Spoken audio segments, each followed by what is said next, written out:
একবারে ন্যায় বিচার হয়েছে। এই বিচার হয়নি আওয়ামী লীগের আমলে, কারণ তার বড় প্রমাণ হচ্ছে আওয়ামী লীগ একজন লোককে নিয়ে, কাহার আকন্দকে নিয়ে যেদিন তাকে তদন্তকারী অফিসার বানানো, সেদিনই বোঝা গেছে যে সরকারের অশুভ একটি মনোভাব রয়েছে। তারা জনাব তারেক রহমানকে এবং বিএনপির অন্যান্য নেতৃবৃন্দকে মানে জোর করে রাষ্ট্রশক্তি দিয়ে তারা সেটিকে সাজা দিবে, শাস্তি দেবে, এটাই ছিল তাদের উদ্দেশ্য। আমি বলবো যে ন্যায় বিচার হয়েছে, যথার্থ বিচার। আমি মনে করি যে আপিল বিভাগ যথার্থ বিচার করেছেন, ন্যায় বিচার হয়েছে, এবং আমরা দীর্ঘদিন রাজনৈতিক সংগ্রাম এবং ন্যায় বিচারের জন্য যে সংগ্রাম করেছি তার কিছুটা হলেও আজকে প্রতিফলন হয়েছে। আওয়ামী লীগের হাতে যখন আক্রান্ত হয়েছে বিএনপির কোনো নেতাকর্মী, তখন কিন্তু একটা কথাও বলেনি।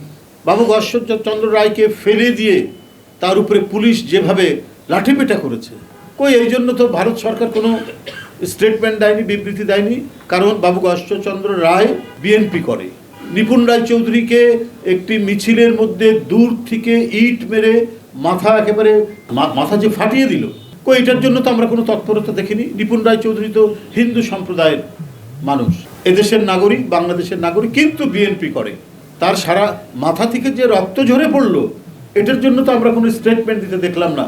বিশ্বজিৎকে যে ছাত্রলীগ হত্যা করলো, এটার জন্য তো কোনো স্টেটমেন্ট দেখলাম না। অথচ ভারতের বিভিন্ন মিডিয়ায় মানে গলা ফাটিয়ে বাংলাদেশের বিরুদ্ধে তারা অপপ্রচার করে যাচ্ছে। এমনকি শেখ হাসিনার বিএনপির যে লক্ষ্য এটা বলেছে শাপলাচত্র হেফাজত, 3টি ভোটারবিহীন সংসদ নির্বাচন সহ কোনো অপকর্মের প্রতিবাদ করেনি, বরং এসবের বৈধতা ও সমর্থন দিয়েছে ভারত। আমাদের দল করে না অসংখ্য হিন্দু ছেলেমেয়েরা, আজকে রমেশ দত্ত, আজকে অমলেন্দু দাস, অপু, আজকে সঞ্জয়, অসংখ্য নেতা যারা ছাত্র জীবন থেকে এই দল করে আসছে, তাদের শরীর দিয়ে কত রক্ত ঝরিয়েছে আওয়ামী লীগ, তারপরেও তারা এই দল থেকে সরে যায়নি। তরুণদের কত লোক তো এই দল করেছে, এখনও করছে।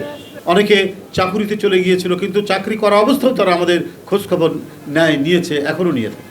কিন্তু এরা যদি আঘাতপ্রাপ্ত হয় আওয়ামী লীগের দ্বারা, তখন ভারতীয় যারা শাসক গোষ্ঠী রয়েছেন তাদের হৃদয়ে কোনো করুণা আসে না, কারণ তাদের অপরাধ, তারা হচ্ছে বাংলাদেশে জাতীয়তাবাদী শক্তিকে সমর্থন করে। বন্ধুরা, বাংলাদেশ একটি মুসলিম সংখ্যাগরিষ্ঠ দেশ হলেও এদেশের উল্লেখযোগ্য সংখ্যক হিন্দু বসবাস করেন। দীর্ঘকাল ধরে মুসলিম, হিন্দু, বৌদ্ধ, খ্রিস্টান সবাই আমরা একে অপরের সাথে কাঁধে কাঁধ মিলিয়ে আমরা এই দেশে বাস করছি।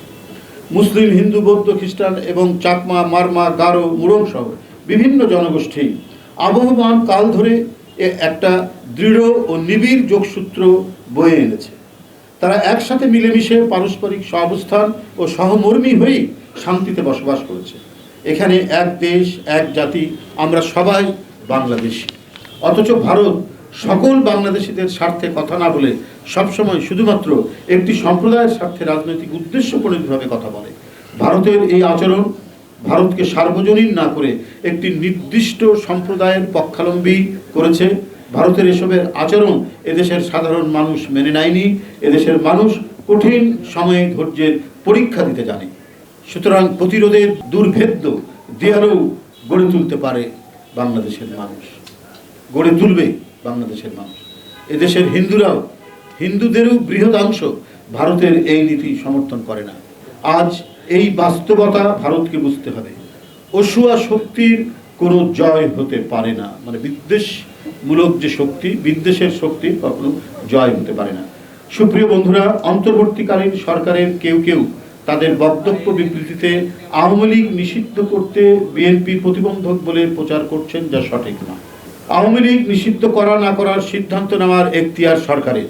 বিএনপির উপর দায় চাপানো দুঃখজনক। পতিত আওয়ামী লীগ সরকার যখন জামাত নিষিদ্ধ করেছিল তখন আমরা প্রতিবাদ করেছি, বাংলাদেশ জাতীয়তাবাদী দল প্রতিবাদ করেছে। আমরা আশা করব অন্তর্বর্তী সরকারের পক্ষ থেকে প্রধান উপদেষ্টা সহ অন্যান্য উপদেষ্টারাও এমন কোনো বক্তব্য দেওয়া উচিত হবে না যাতে গণতান্ত্রিক শক্তি দুর্বল হয় বা আমাদের ঐক্যে ফাটল হয়। চেয়ারম্যান জনাব তারেক রহমান ইতোমধ্যে অন্তর্বর্তীকালীন সরকারের প্রতি আহ্বান জানিয়ে বলেছেন, জনগণের রাজনৈতিক এবং অর্থনৈতিক ক্ষমতায়ন নিশ্চিত করতে জরুরি ভিত্তিতে পদক্ষেপ নিন, জনগণকে আস্থায় রাখুন।